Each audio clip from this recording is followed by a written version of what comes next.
There's many different acceptable driving aids for both pigs and cattle. You've got plastic paddle sticks, you've got flags, you've got sort boards, you've got vibrating prods, and we're going to show the correct way to use these things on live animals, and we're going to show the wrong way to use them on cardboard boxes and plastic pig. The USDA is getting much more strict about correct use of driving aids and activities that would be considered egregious animal abuse. I am going to demonstrate some egregious abuse to cardboard boxes today, which is something that you would never ever do on a live animal. Before I demonstrate the driving tools, we're going to show both the right way to use them and the wrong way to use them on the plastic pig and on the boxes.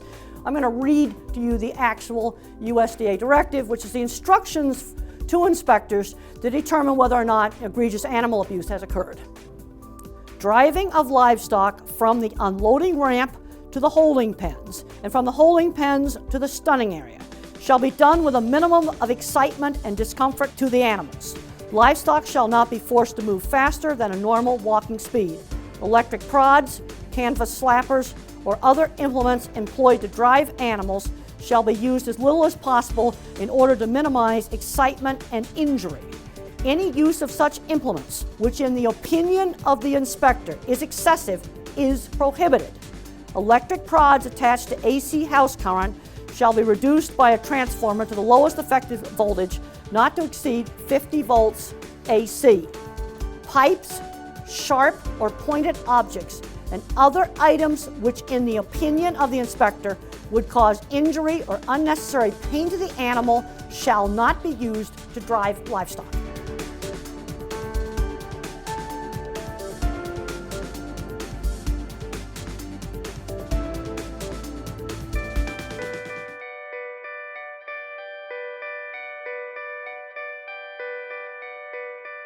An example of a physical barrier would be a plastic sort board that can guide the pigs or even the handler's body or extended arms. Examples of visual barriers can be widget escapes, flags, or large inflated trash bags.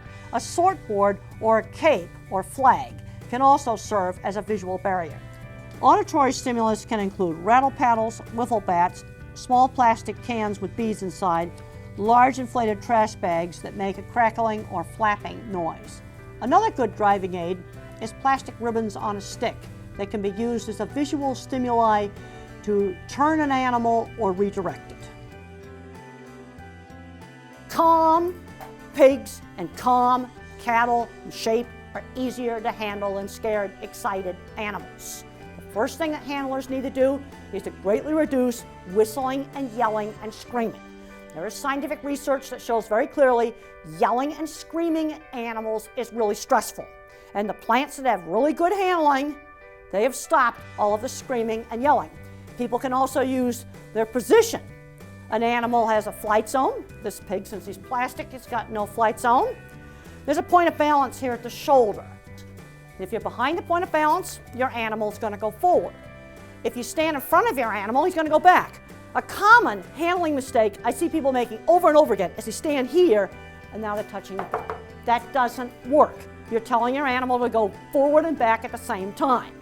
If you want it to go forward, you need to be behind the point of balance. People are going to get creative on different driving aids. I've seen all kinds of flags made, inflated trash bags, different kinds of flags on the end of little sticks, and I want people to be creative in driving tools. One question I get asked all the time with different driving aids, it could be a flag or it could be a paddle, is it permissible to ever touch the face with a driving aid? If I want to turn this pig, I might wave the flag like this to turn him, and if this brushes against the pig, that is okay. That's proper use of a driving aid. The USDA is very clear that egregious animal abuse is not going to be tolerated. The AMI guidelines are also very clear on this. And it is forbidden to poke sensitive areas of the animal. That's egregious abuse. I'm going to demonstrate that on a plastic pig. And there's certain places you don't poke. I don't take this and stick it in his eye. That's egregious abuse. I don't stick it in his ear.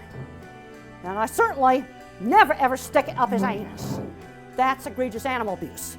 But let's say I'm working with my animal and I just use this flag to kind of turn him, and the flag brushed against the face, that's okay. Or if I was using a paddle, and the paddle kind of brushed against the face, and this would be true for both cattle, pigs, sheep, any animal, it goes like this, that is permissible. What's not permissible is if I start doing this. No, that would be abusive. Well, this is another really common driving aid for cattle and for pigs is a plastic paddle. Sometimes they have rattles in it. This one I took the rattles out because I didn't want them on the soundtrack. But I just want to show you, if I just use this to just tap the animal, that's fine. Now he's a plastic pig, so he makes a lot of noise when I tap him. It would be fine to put this around the head like this to turn the pig.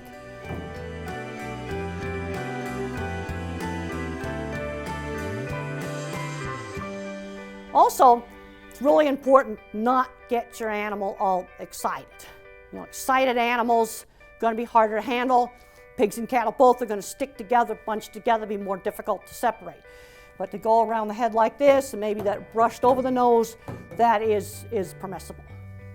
Okay, what this is just a large flag. I really like this. It's a great driving aid for pigs.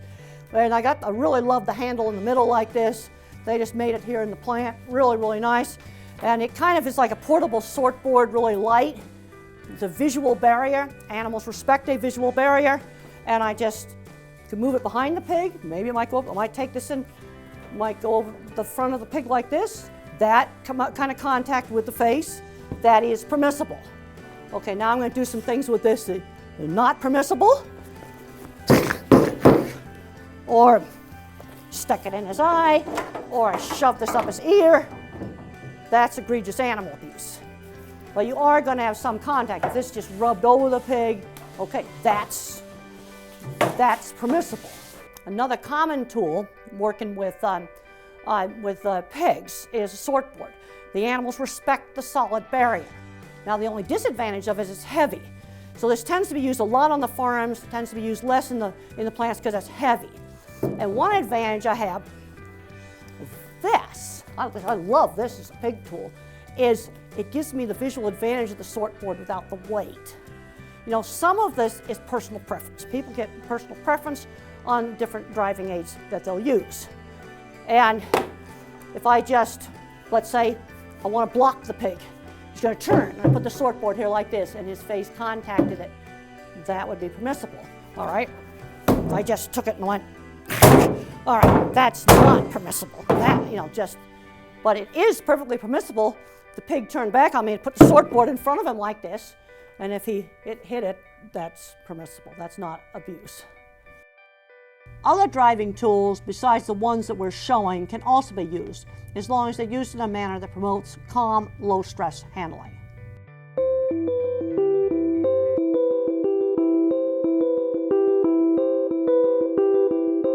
This is a standard U-Haul box, and you can see here, you can get these at the U-Haul store, good for training. We got 2 reams of paper in it for a weight, and the reason why I want to demonstrate with the box, there's been a lot of controversy about when does tapping an animal with a driving aid become beating the animal up.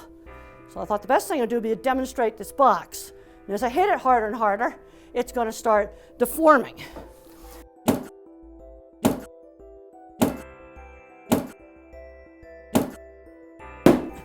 All right, that's egregious animal abuse. You do that, you're going to get shut down. You can see how much that deformed the box. That is definitely beating. Okay, let's say I'm just sort of hitting it kind of hard. Well, that would probably be tapping. That would be tapping. This, you know, then that's probably starting to get to be what I call rough handling. Okay, I'm going to just hit it flat really hard. Hope I don't break the paddle. That's egregious right there. No question about that. Then I probably could take it like this and drill a hole in it. That's definitely egregious. There's also some controversy about whether you can ever use your foot to nudge an animal. And some places have just banned it. Other places you're allowed to do it. But this box is weighted with 2 reams of paper. And if I just nudged it like that, that's certainly not kicking a pig or sheep or beef or any other animal if I did that. Okay, that was egregious abuse of a box. You can see there the hole I just made in that box. That's weighted with 2 reams of paper, kicked it just above the reams of paper. A general rule of thumb to promote calm, low-stress handling is to avoid raising driving tools above the shoulder, because if you raise them above the shoulder, there's a tendency to hit animals too hard with them. There are certain objects that should not ever be used for driving animals. Steel pipe, bullwhips, sticks with nails in them, sharp-pointed objects that could puncture the animal. Those are things that you just do not use. And if you're using the vibrating prods, since that is made out of an engraving tool, you need to make sure the tips are kept ground off, rounded and smooth, so you're not, doesn't turn into a sharp object. And those vibrating prods can work really well. And one of the good things about them, when they're made correctly, is they can replace a lot of the electric prod use going into the single file chute. A lot of plants use them for getting cattle into the restrainer, and you can greatly reduce the amount of electric prod use. But they do have to be constructed correctly to make sure they do not get a sharp end.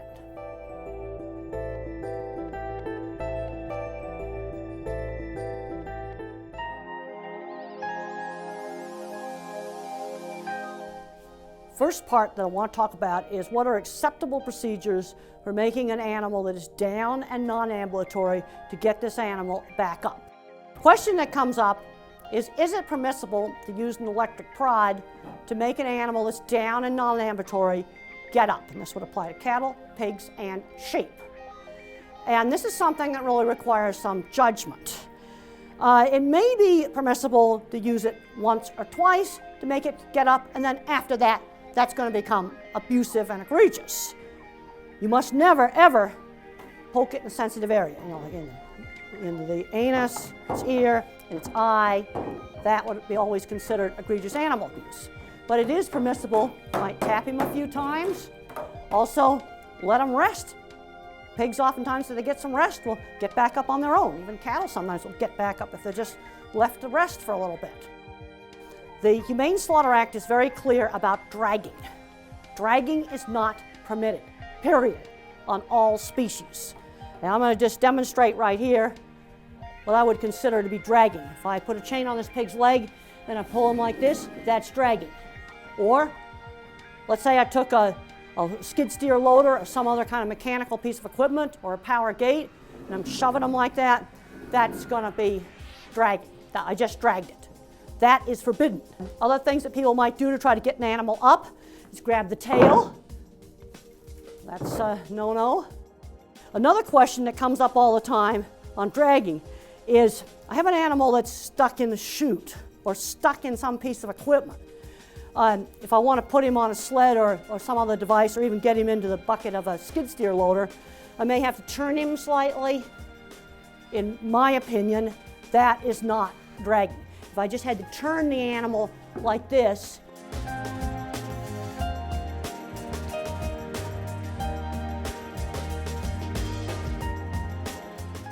other driving tools besides the ones that we're showing can also be used, as long as they're used in a manner that promotes calm, low-stress handling.